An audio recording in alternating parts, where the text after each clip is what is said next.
আর এখানে ইসমাইল আলাইহিস সালাম থাকতে লাগলেন 1000 কিলোমিটার দূরে মক্কাতে। এই বংশে আর কোনো নবী আসেনি। তারপরে তারপরে তারপরে তারপরে তারপরে তারপরে এতদিন শুধু ইসাক আলাইহিস সালামের বংশে নবী আসতে থেকেছে, যেটা সংক্ষিপ্ত সারমর্ম আমি টানলাম। হঠাৎ করে যখন সারা পৃথিবী অপেক্ষায় শেষ নবী আসবে, সবাই জানে আমাদের মধ্যে নবী আসে, আমাদের মধ্যে আজীবন নবী এসেছে, আমাদের মধ্যে নবী আসবে। নবী দাবি করে বসলেন মুহাম্মদ সাল্লাল্লাহু আলাইহি ওয়াসাল্লাম যে আমি হচ্ছি সেই নবী, যিনি শেষ নবী। মুহাম্মদ সাল্লাল্লাহু আলাইহি ওয়াসাল্লামের এই নবুয়তের সত্যায়ন বাদশাহ হিরাক্লিয়াসের দরবারে তার সবচেয়ে বড় শত্রু আবু সুফিয়ান, যিনি পরবর্তীতে ইসলাম গ্রহণ করেছিলেন রাদিয়াল্লাহু তাআলা আনহু, তার সামনে স্পষ্ট হয়ে গেল।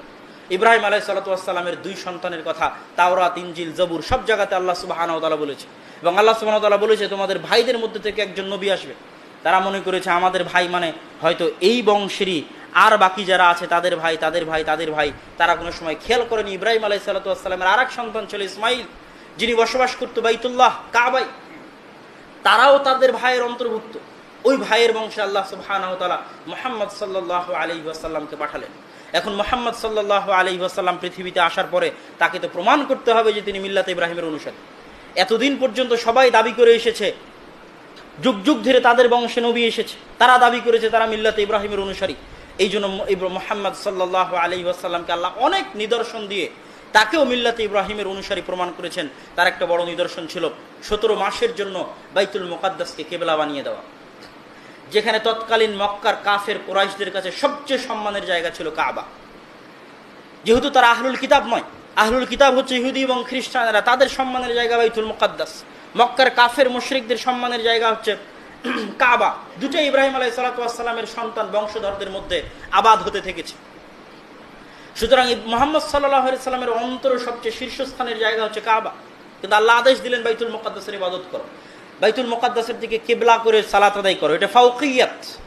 মুসা এবং ঈসা আলাইহিস সালাতু ওয়াস সালামের দ্বীনের অনুসারী যারা জেরুজালেম কেন্দ্রিক বাইতুল মুকাদ্দাসের যে যত নবী সেখানে প্রেরিত হয়েছিলেন তাদের অনুসারীদের দাবিদার, তাদের উপর ইসলামের ফাওকিয়া, যে একাধারে ইসলাম কাবা বাইতুল্লাহ সেটারও কিবলামুখী হয়ে সালাত আদায় করে, যেটাও ইব্রাহিম আলাইহিস সালাতু ওয়াস সালামের সন্তান ইসমাঈল আলাইহিস সালাম আবাদ করেছে।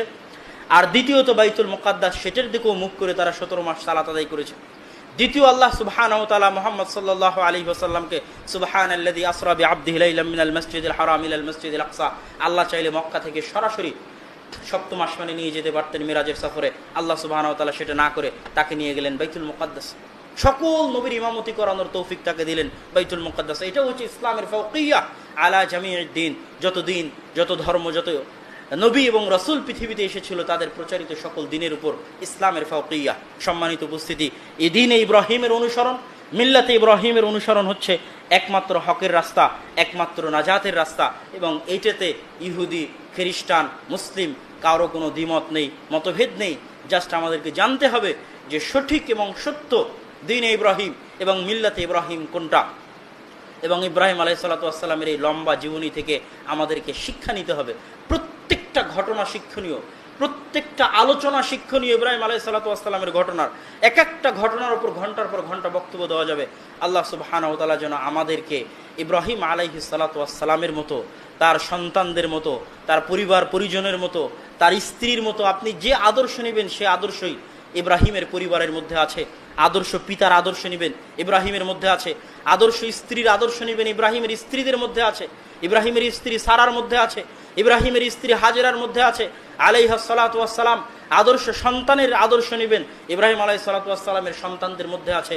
আল্লাহ সুবহানাহু ওয়া তাআলার জন্য আমাদেরকে মিল্লাত ইব্রাহিম এবং ইব্রাহিম আলাইহিস সালাতু ওয়াস সালামের পরবর্তী বংশধর তাদের আদর্শ, তাদের ঘটনা থেকে শিক্ষা নিয়ে তাদের নাহাজ, তাদের মানহাজ, তাদের মাসলাক, তাদের আদর্শ, তাদের আকীদা, তাদের বৈশিষ্ট্যের উপর চলার তৌফিক দান করেন, আল্লাহুম্মা আমিন। আর এটাই হচ্ছে সিরাতে মুস্তাকিম, এটাই হচ্ছে জান্নাতের রাস্তা। আল্লাহ সুবহানাহু ওয়া তাআলা আমাদেরকে সেই সিরাতে মুস্তাকিমে চলার তৌফিক দান করুক।